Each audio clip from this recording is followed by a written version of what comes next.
জানি না তুমি কেন দাঁড়িয়েছিলে, কিন্তু আর যে তোমার সাথে দেখা হবে না রাহুল।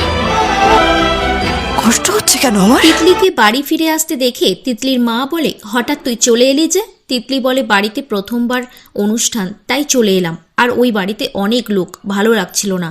তিতলিকে তার মা বলে, হঠাৎ এত ভালো হয়ে গেলি যে? তোকে একদম বিশ্বাস করি না। আমি রাহিকে ফোন করব নববর্ষের শুভেচ্ছা জানানোর জন্য। তিতলি বলে, ভুলেও এখন দিদিকে ফোন করতে যেও না, ও আজ প্রচুর ব্যস্ত, অনেক গেস্ট এসেছে।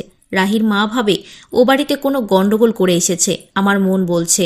রাহি রাত্রিবেলায় বাড়ি থেকে বেরিয়ে যায়। অন্যদিকে রাহুল ডক্টর নিয়ে বাড়ি ফিরছে। রাহুলকে দেখতে পেয়ে রাহি লুকিয়ে পড়ে। রাহি বলে, আমি জানি না ও কেন দাঁড়িয়েছিল। আমাকে কি আন্দাজ করতে পেরেছে রাহুল?